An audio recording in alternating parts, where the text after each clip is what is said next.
some bands play rock and roll, but Van Halen, they completely rewired it. We're talking about a 50-year odyssey of family, unbelievable innovation, and yeah, legendary conflict. They didn't just top the charts, they literally changed the sound of music itself. So let's dive in and see how they pulled it off. Okay, to really get a sense of just how big these guys were, you've got to start with this number, 80 million. That's how many records Van Halen sold worldwide.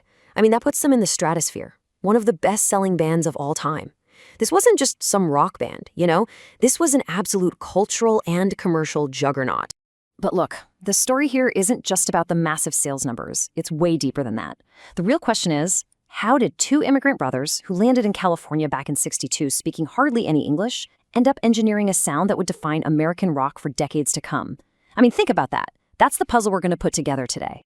So let's get into their origin. And you might think it started in some dusty garage with cheap guitars, right? Nope. Their journey actually began with a piano.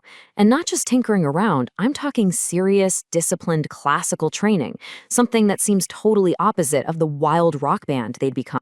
So the family gets to Pasadena in 1962, and right away the brothers are pushed into classical piano. And they were good, like winning local competitions good. But the real game changer? It was a drum kit. Eddie buys it, but he's got to pay for it, so he's out delivering newspapers. While he's gone, his older brother Alex sits down, and it turns out he's a total natural. So Eddie gets home, sees this, and he doesn't even fight it. He just goes, "Okay, you keep the drums." And he picks up a guitar instead. Just like that, in that one single moment, the entire engine of Van Halen was created. And in those early days, man, they were super practical. They knew they needed a real frontman, a total showman. So they find this guy, David Lee Roth. And yeah, his charisma was off the charts, but you know what really sealed the deal? He owned a better PA system. Seriously, the brothers had been renting it from him for $10 a night, so they figured it was cheaper just to let him in the band. A simple business move that, well, ended up changing rock and roll forever. Okay, so the lineup is set, and now the real revolution begins.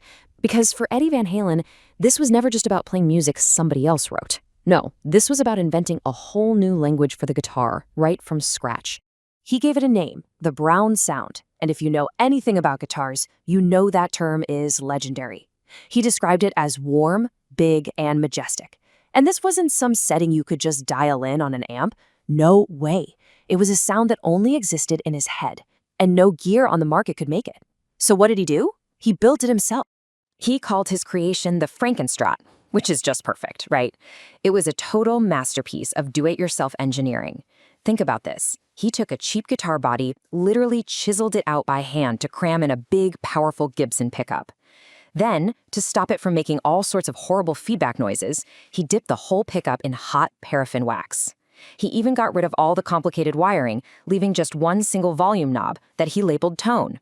This thing wasn't really a guitar. It was a high-performance machine he'd built out of junk parts. But you know, that kind of non-stop drive for perfection, it has a price. When they were recording the album Fair Warning, Eddie felt so completely alone in his mission, he'd literally sneak back into the studio at 4 a.m. to re-record his solos just to get them perfect. And the rest of the band, according to him, they never even noticed. That right there, that's a huge red flag. You can just see the cracks starting to appear. And eventually, those cracks just shattered the whole thing. By 1985, the tension between Eddie's insane musical ambition and David Lee Roth's, over-the-top party rock personality, it just exploded.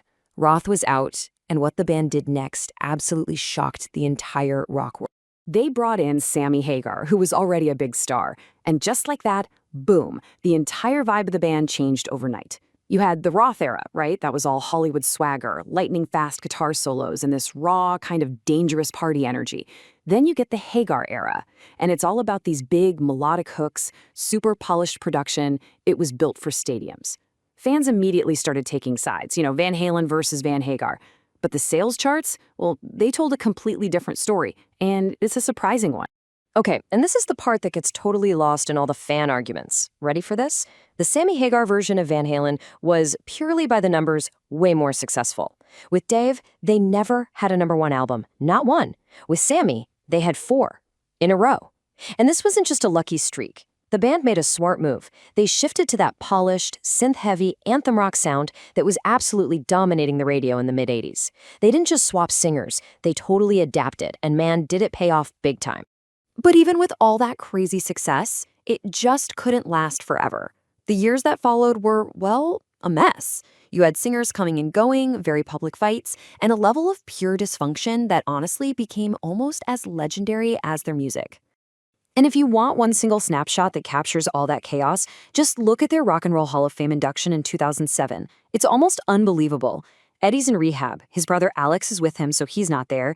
David Lee Roth refuses to go because he got into a fight about what song the band was going to play. So who actually showed up? The only ones there were Sammy Hagar and Michael Anthony, the two guys who had basically been kicked out of the band. I mean, what a total disaster.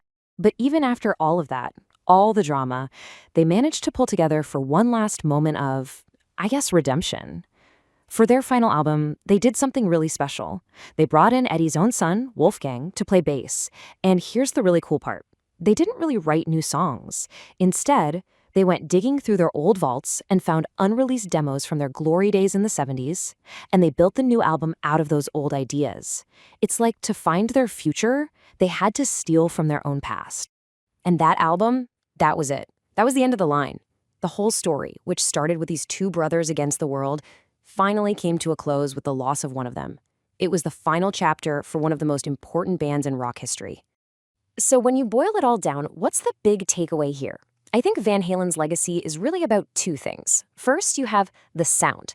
Eddie's brown sound, his tapping, his gear, it literally changed how people play the guitar.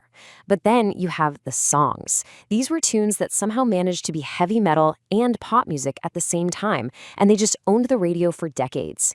And holding it all together through all the chaos was this crazy, volatile chemistry that was always, always built on the bond between those two brothers. And after Eddie died in 2020, his son Wolfgang put it perfectly. He made it crystal clear that the story was officially over. He said, "You can't have Van Halen without Eddie Van Halen." And that's really it, isn't it? It was a final confirmation that the band wasn't just some brand name you could slap on anything. It was the singular, completely irreplaceable genius of its founder. And all of this kind of leaves us with one big question, right? The conflict, the fighting inside Van Halen, it was legendary. But you can't deny that it also fueled some of their absolute greatest music. So it really makes you wonder, is that kind of constant, relentless friction, is it just the price you have to pay for true world-changing genius?